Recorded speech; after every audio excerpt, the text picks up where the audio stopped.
देवभूमि में एक नदी ऐसी है जो उल्टी बहती है। देश की पहली नदी का इतिहास। बाबा नीम करौली से भी इस नदी का रिश्ता। नदी के पानी से बाबा ने बनाया था घी। हैरान कर देगी इस नदी की रोचक बातें। आज भी लोग इस नदी की करते हैं पूजा। उत्तराखंड में एक ऐसी नदी है जो पूरे देश की नदियों की तुलना में उल्टी बहती है। सारी नदियां उत्तर से शुरू होकर दक्षिण की ओर जाती हैं, लेकिन उत्तराखंड की एक नदी है जो दक्षिण से उत्तर की तरफ जाती है। सिर्फ ये नदी बहती नहीं, बल्कि इसी नदी के जल से बाबा नीम करौली ने भी चमत्कार दिखाया था। आज हम जिस नदी की बात करने वाले हैं, उसी नदी के जल से बाबा नीम करौली ने घी बना दिया था, और इस चमत्कार के बाद लोग हैरान हो गए थे। उत्तराखंड को देवों की भूमि कहा गया है।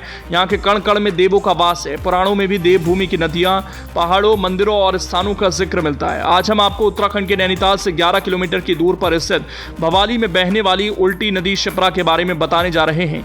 इस नदी के बारे में वैसे तो बहुत कम लोग ही जानते हैं, लेकिन यह भी जानना होता है कि एकमात्र ऐसी नदी है जो उल्टी बहती है। उत्तराखंड में बहुत सारी तस्वीरें ऐसी हैं जो एकमात्र हैं, यानी वो सिर्फ पहाड़ों में है।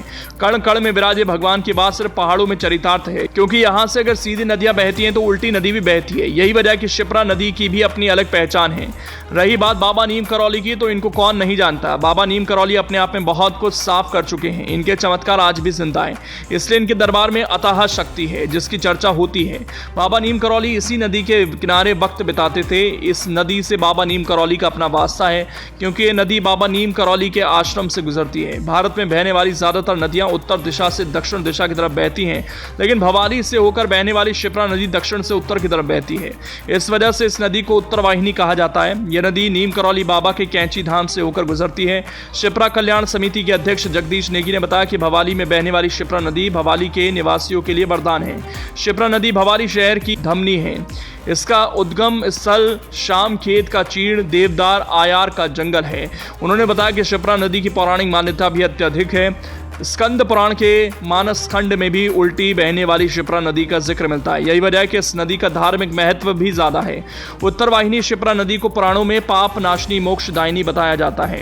जगदीश नेगी का कहना है कि भारत में उत्तर वाहिनी नदियां बेहद दुर्लभ हैं। मध्य प्रदेश के उज्जैन में उत्तर वाहिनी शिप्रा नदी बहती है। उत्तराखंड के हरिद्वार स्थित हर की पौड़ी में गंगा नदी का प्रवाह मोड़कर उत्तर वाहिनी बनाया गया। इसके साथ ही बिहार के सुल्तानगंज में बहने वाली नदी उत्तर वाहिनी है। यही वजह है कि भवाली में बहने वाली शिप्रा नदी का संरक्षण जरूरी है।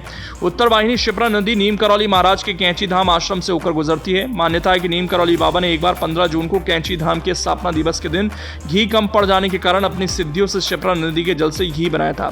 बाबा अक्सर शिप्रा नदी के किनारे पत्थर पर बैठा करते थे। उत्तराखंड यात्रा के दौरान स्वामी विवेकानंद ने भी शिप्रा नदी के किनारे ध्यान किया था।